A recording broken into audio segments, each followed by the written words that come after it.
what do you write about in this book? Obviously, we've kind of spoken about the education system and what changes we think need to be made.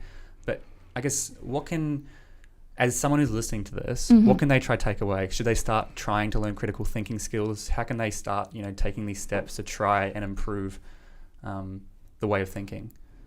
Well, in my book, it's I talk about the education system as a holistic thing. So I start from the curriculum, who put the curriculum, ACARA, universities, teachers, all the stakeholders of the education system in Australia, including teacher quality.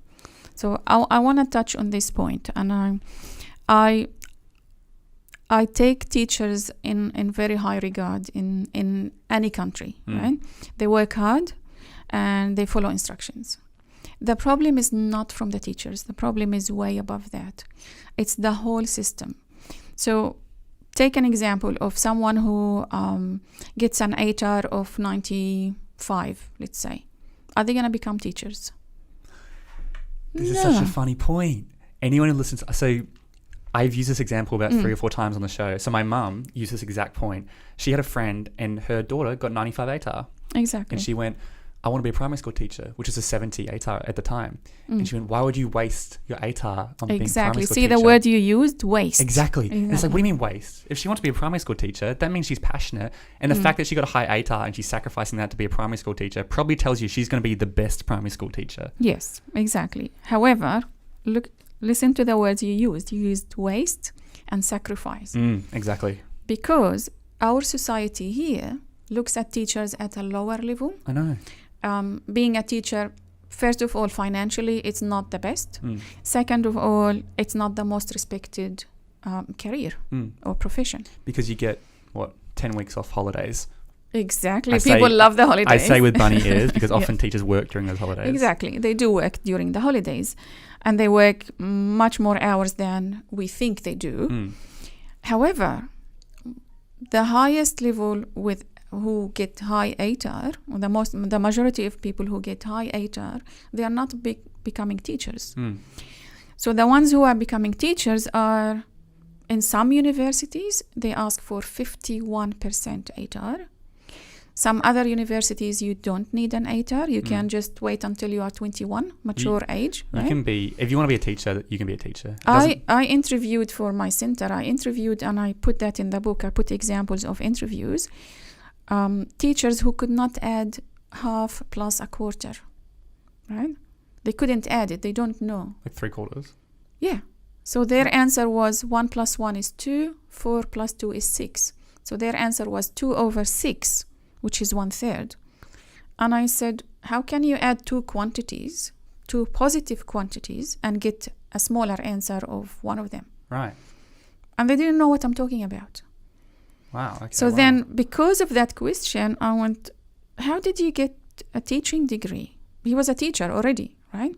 Primary. And he said, I entered university after I was 21 years old. Which is the Australian, right? So your ATAR actually... So his ATAR was 47. Wow. Right? And now he's at school. He's not in my center because I don't accept that level for teaching. But he's at school still now teaching primary school students. I'm not going to mention which school. The other thing is, like, I don't know what they teach in a teaching degree, but I think presentation skills and like the ability to hold a room and the ability to manage a class and keep it engaging is so important. It doesn't matter how good you know the content. If you're not actually good at teaching, like literal teaching, like... Yeah, I'll tell you what they teach, because I know what they teach. They teach the theories. Yes. Theories that are not put into practice. And that is so wrong. I have to say the word wrong. It's so wrong because when teachers go to the classroom, they're left alone. They don't know what to do. Yes, I studied this theory, but how do I implement that in my classroom? I don't have a textbook. Well, that's another problem in Australia. Teachers do not have textbooks to teach from. Since 2002, textbooks were not in schools because there is, and I touch on that in my book, because they wanted teachers to choose what to teach for different level in the same classroom. So imagine you are a teacher in a classroom. You have 28 students. You have at least will be 10 different levels in that class, ability-wise, right? And you have to go and source material. So let's talk about mathematics. Different 10 levels for that class without having resources. You have to source it out, right? This is the idea of the department. Being a teacher is such a hard work because of that problem. First, you don't have a textbook that you can rely on and say, okay, I'm going to use unit 1 to 10 from this book for this term, and that's it. Of course, you can supplement, but if you don't have that guide, you do have the curriculum, but the curriculum, if you look at it actually online, it's like a maze. It takes you from one link to the other in very big headings and terminology that is not practical even to use. Teach them mathematically. What does it mean? As a teacher, how do I teach mathematically? No one taught me that, right? If I'm a teacher at school, no one taught me that if I went through the same education system. University did not teach me that as a teacher, to become a teacher. And then in school, I'm left alone. Do they teach you, if I was, off the top of my head, if I was going to do a 3-year degree on how to be a teacher, I would run simulations with the class. Let's say, for example, there's a student who's misbehaving. How do we deal with the situation? And you can get into a bit of psychology, how do we deal with someone who's misbehaving? Do we just remove them from the class? Do we call them out? What are the different strategies we can use to do this? Because I'm actually being trained up as a speaker for an event for teenagers, and the guy who's training me up, he's been doing this for 20 years, and he has so many strategies around building rapport with young people and how to present, how to keep them engaged. He'll do can you raise your hand if you hear me? Every 20 or 30 minutes, you'll say take a minute next to you to say what you've learned or something. Just all these little heaps and heaps of strategies. Put the student in the center. Yeah. Understand as a teacher why the student is behaving this way. I can give you an example of student who came because he's in year 3. His parents came to us because he's been misbehaving since, he's in year 4. He's been misbehaving since year 2. And the parents don't know why.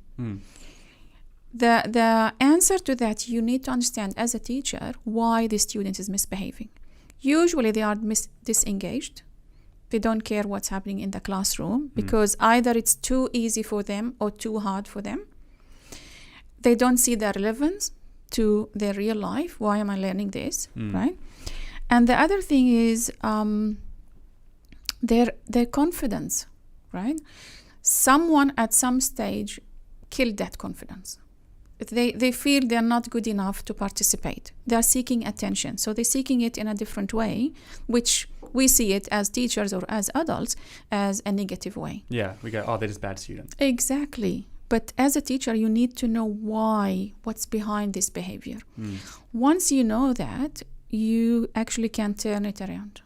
And you can make that misbehaving student the best student in the class. Yeah, because if it's too hard, give them some easier or do some one-on-one with them. If it's too easy, make them feel that they can do something. And he's mentioned what kills confidence. Getting a C, A, B, C, D, getting an E, getting an F, getting a bad grade definitely kills confidence. It's if I'm getting bad grades, I might as well just give up. Exactly. That's and why teachers put C and sound in the report? Because it's the safest one. Yeah. You don't upset anyone and you don't actually get it wrong. Yeah. Right? It's like we say you can't give a 7 out of 10 rating because 7's a very easy number. Everyone gives 7. Exactly. How's your day? If you were to rate it out of 10, I've had a 7. If I said you can't give a 7, you either have to go 8 or 6. Yes. That's good or bad. Exactly. Now you've got to start thinking, was it good? Well, no. Actually, if I had to go, I'd have to go 6 actually. And so it's the same thing. Then there's something wrong. Exactly. 7's a cop out. Exactly. It's very easy. This is the sound in the school report. Yeah. That doesn't tell you much.